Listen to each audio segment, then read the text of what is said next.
Então, o movimento do narcisista é um movimento muito, muito cruel. É muito cruel. É na ruindade mesmo, sabe?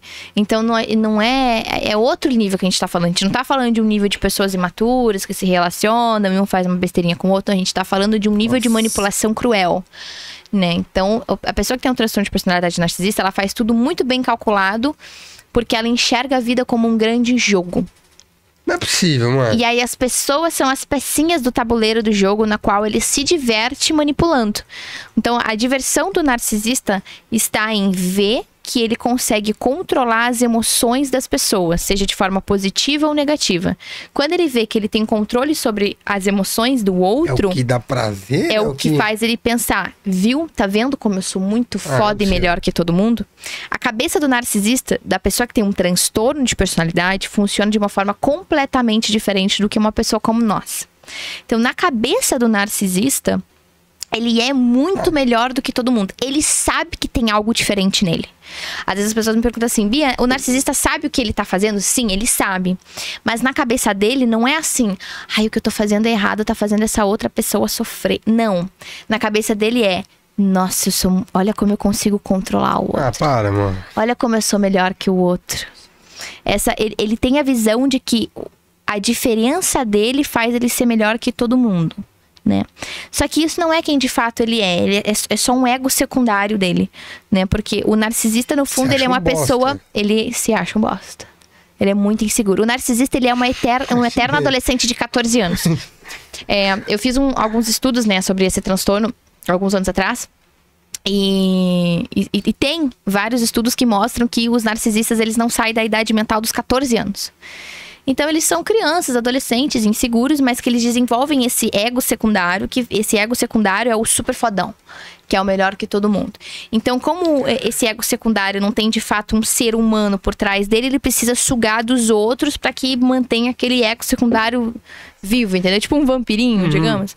Então, ele vai sugando dos outros, né? Então, o narcisista, ele faz um jogo psicológico muito doido, aonde ele faz o que a gente chama no ambiente terapêutico de love bombing. Então, ele é o príncipe encantado que fala, mas não faz, vai criando as ilusões, deixa a pessoa extremamente envolvida e completamente necessitada de estar na presença desse ser humano. E aí, depois, ele começa o ciclo de desvalorização. Então ele começa a pisar, ele começa a criticar, ele começa a desvalorizar, ele começa a trair, ele começa a fazer coisas tão absurdas, de horríveis, que a pessoa começa a olhar e falar, não, o amor da minha vida, aquele príncipe encantado que eu conheci, jamais, em hipótese alguma, faria isso. Impossível. Isso aqui não tem o menor sentido. Eu tô imaginando coisas, tô ficando louca. E o narcisista fala o quê? Você tá achando que eu tô fazendo isso com você?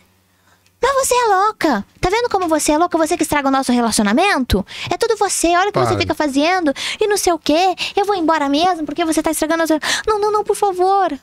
Não, vai embora. E, não, tem razão. Que absurdo isso que eu tô pensando. E realmente é o absurdo que tu tá pensando que ele tá fazendo. Então ele vai entrando... Só que é em doses homeopáticas, entendeu? É muito de pouquinho em pouquinho.